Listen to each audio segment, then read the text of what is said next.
तारा के मारो भी ना हो हां दौड़ब जूतवा पहन के हां आ तारा मुहवा का खोल दे आ वो जे खड़ा हो जाए हां कि जब फुहर बोलबा जूता और तका दे जे तक है ना ताका है जोगिंदर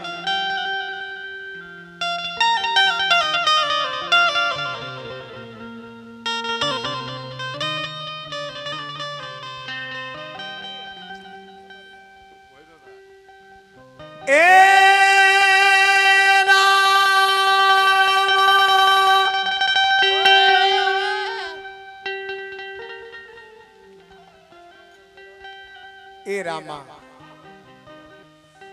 ए रामा माई के महिमा महाना ए राम तारे हो लगली तारे लगली दुनिया जहानामा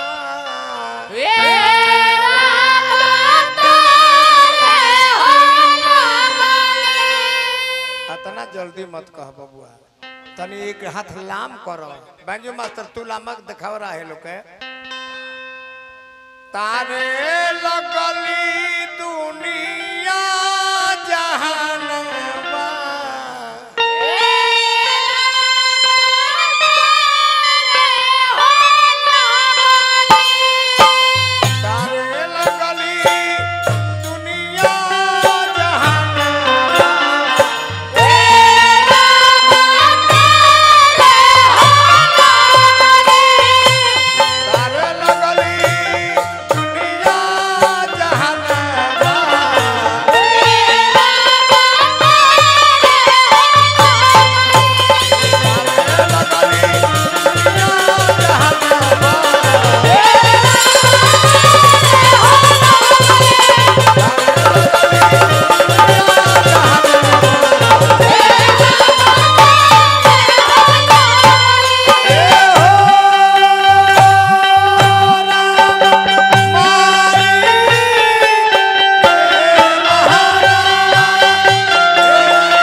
मास्टर साहब प्रमुख जी डुमराव धनंजय मास्टर साहब जी हजारों हजार रुपया पुरस्कार देनी हार्दिक हार्दिक अभिनंदन नारायण जी माता रानी कृपा बनौले रहे तारे लगली दुनिया जहानामा तारे लगली दुनिया जहानामा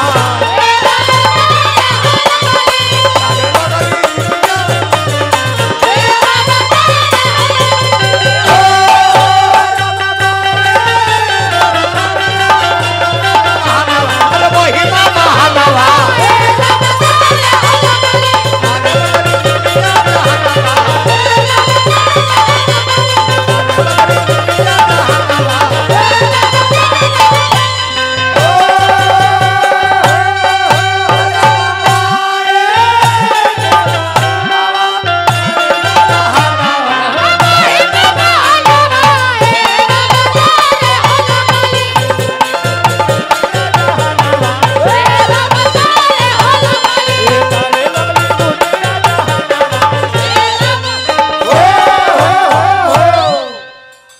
गेरुआ पंचायत के मुखिया जी नया हम ना भुला गनी हो असगर अली साहब,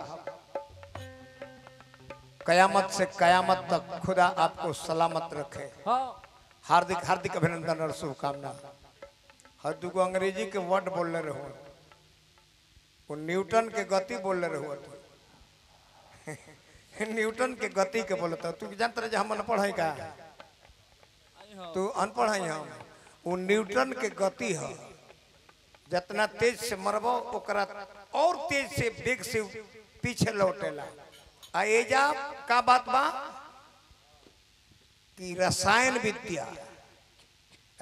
विद्या राम रसायन तुम्हारे पास हनुमान जी के लग रहे हैं। वो रसायन विद्या कहाँ रहे? अति लघु रूप, अति लघु माने छोट से छोट, कितना चंद्रबिंदु जैसा वो है अति लघु रूप पवन सुत लीना, कभी पर्वताकार बन जाना। देखले बड़े सुरसा के पर्वत के आकार, कभी पहाड़ उठा लेना, वो आठों सीधी नौ निधि के ज्ञाता रहले, ज्ञाता भी रहले। कभी पहाड़ उठा लेना, कभी छोट रूप बना लेना, वो है रसायन विद्या। आ तू लगातार न्यूटन के गति बताओ, तारा के मारो भी ना हो, दौड़ब जूतवा पहन के आ तारा मुहवा का खोल दे आ वो जे खड़ा हो जाए कि जब फुहर बोलबा जूता और तका दे जे तक है ना ताका है तकबा तब तो डे रही। बात वापस खींच लेबा। बहुत बहुत रुपया पुरस्कार हमरा तरफ से हार्दिक अभिनंदन शुभकामना। तारे लगली